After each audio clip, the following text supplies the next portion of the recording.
I've been to a lot of therapists, like a lot. I'm convinced that 90% of the people who are therapists should not be therapists.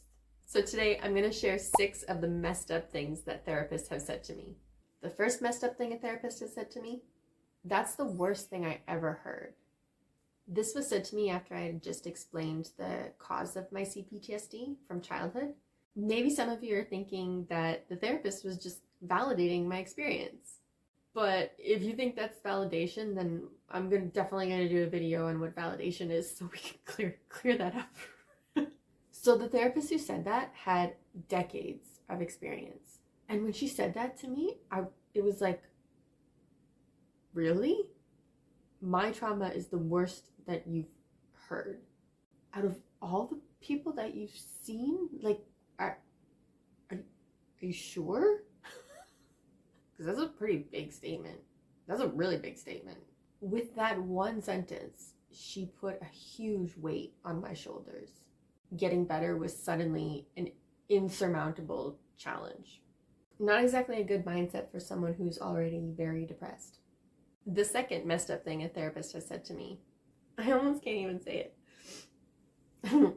It sounds like you've tried everything. It was funny because everything they had advised were things that I had already tried and didn't work. And by the third session, it was like we had exhausted this person's entire expertise. After 3 sessions. But they didn't say, you've tried everything I know. No, they said, you tried everything. I can't even say it. It's like, and the reason that's a really messed up thing to say is because then I'm like, oh God, I've tried everything, but I'm still not better. So what am I gonna do? In hindsight, this statement does sound narcissistic to me because it's like the therapist is assuming that they have all of the information on getting better from childhood trauma, which of course they don't. You know, my current therapist has shown me a lot that I haven't tried and didn't know. So, yay for the good ones. The third messed up thing a therapist has said to me, oh, this one's rough. Your parents are cowards. Yeah. But that's not for you to say. They said this because my grandmother, who discovered the perpetrator, I don't know how to say it on YouTube without getting in trouble, doing things to me. I'll just leave it at that for now. My grandmother discovered the perpetrator doing things to me, and she told my parents. But I don't know what she told them, because she definitely didn't tell them what was actually happening. My parents talked to the perpetrator, who lied, and they didn't talk to me. I was 6 years old.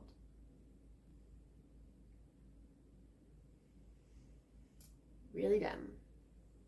Just dumb. Cowardly, I don't know. Dumb, yes. So they didn't talk to me. They punished me without telling me why. So little 6-year-old me left thinking that I'm disgusting, wondering why all my Barbies have been taken away, and why I'm not allowed to watch certain TV shows anymore. I begged my parents to let me still watch The Simpsons. They were going to take away The Simpsons. No explanation, no reason or rationale. So I didn't wonder why I was punished. I knew why. It was because I was bad. And that's what I told myself for the next 30 years. Thanks, Mom and Dad.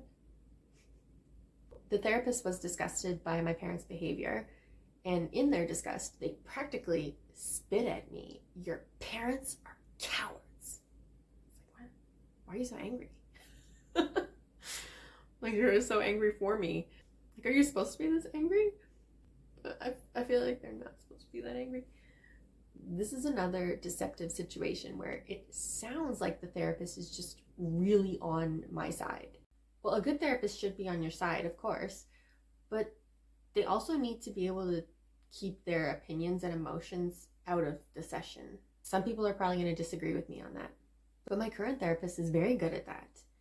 And it's incredibly healing to experience that sort of listening. The truth is, my parents are from a generation that is not well versed in emotional intelligence and frankly uncomfortable with sex stuff. I'm not saying what they did was right, but I would like to see the situation with understanding and compassion as opposed to name calling. I do feel angry about what they did, and I wish that they had done better.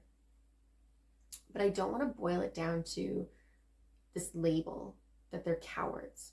It just seems really dismissive to say that.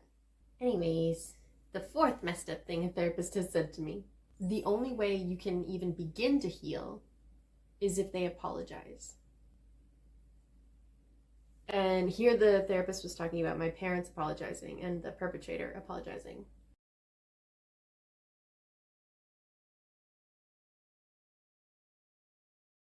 Yeah, as soon as that session was over, I immediately started shopping for rope. And then I was like, wait, no. I need to go to the store so that I can feel the different textures.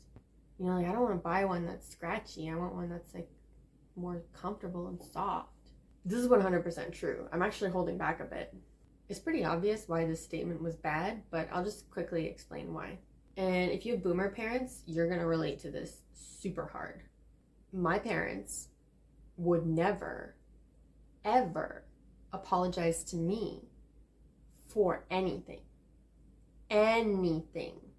If they came to my house and broke my TV, they wouldn't apologize. If they accidentally cut off my hands, they would not apologize. You think I'm being sarcastic? I'm not. I remember one time in high school I bought these new pants that I was really excited about, but I never even got to wear them once because Dad decided to do the laundry that day and washed them with bleach. Like, what are you doing? You're a grown man.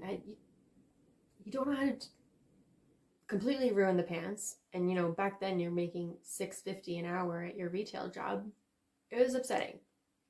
But no, I got in trouble for getting mad about it. That's the story of my life, ladies and gentlemen. Do you think he apologized? I'm lucky that I didn't get punished. Sorry, if you aren't used to my videos and you're wondering why I'm laughing so much, that's just who I am. I can't help it. Like, I laugh at pain, especially when it's my own. Call it a coping mechanism.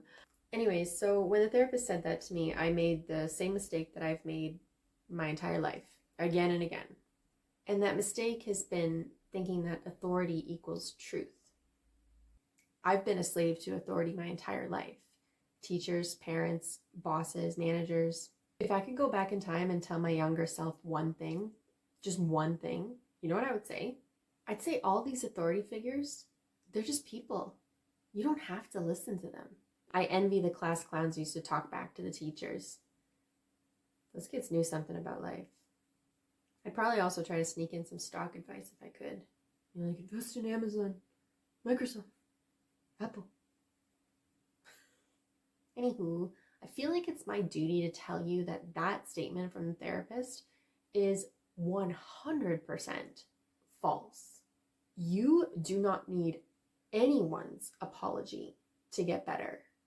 Everything that you need is internal. Maybe there's some external things that do need to be changed, like your job or your circumstances, but where do you think the courage comes from in order to make those changes?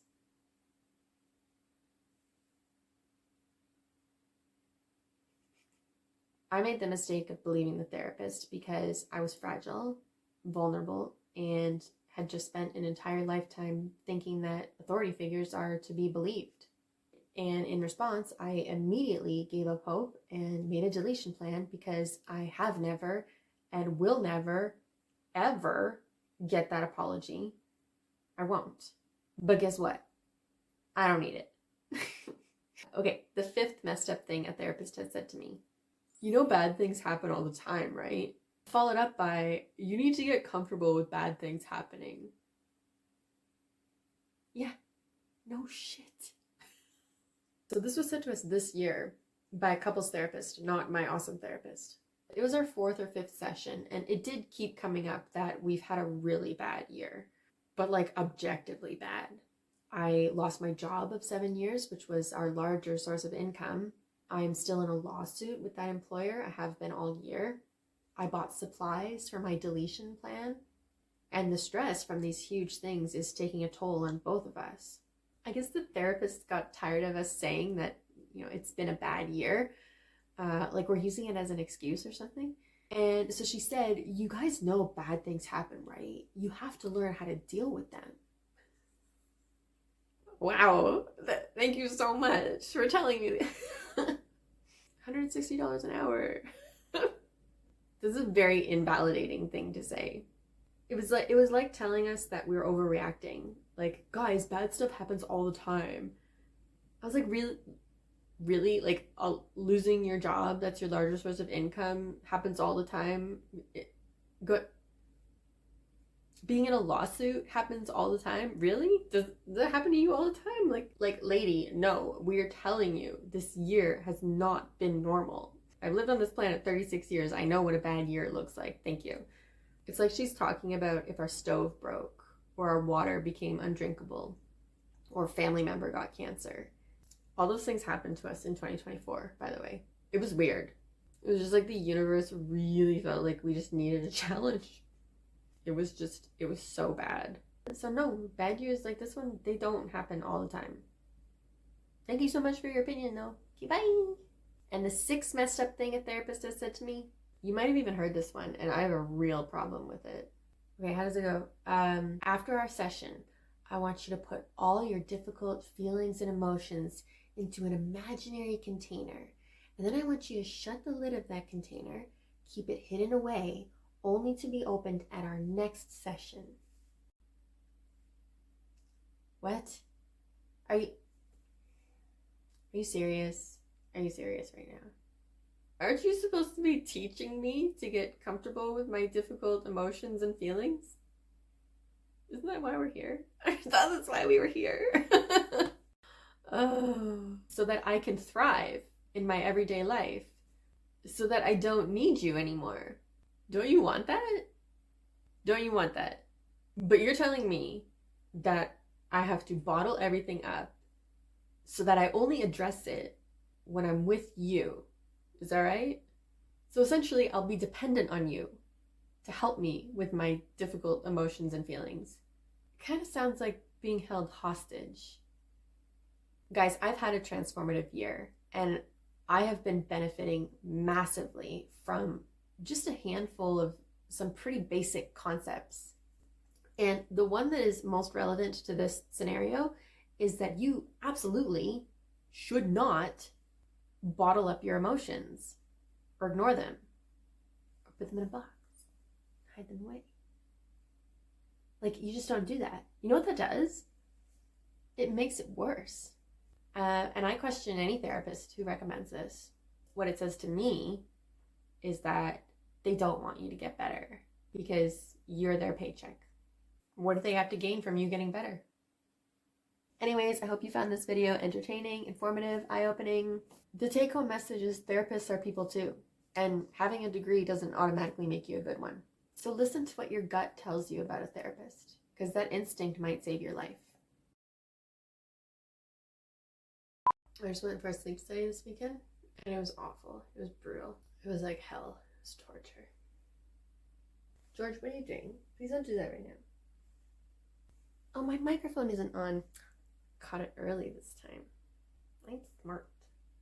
What is time? Does time even really exist? Apparently it might not. Look at me having a coffee at 6 a.m. like a normal person.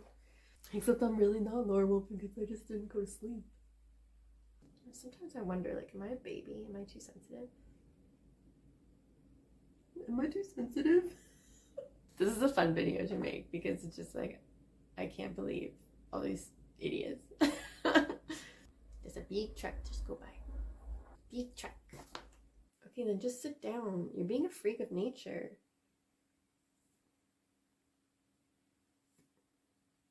And the 6th mess up thing at the sixth mess up thing. Wow, that's gonna be really awkward to say. Stop, Pepper, please. Okay, we get it. You're a cat. Okay, bye. Pepper says bye too.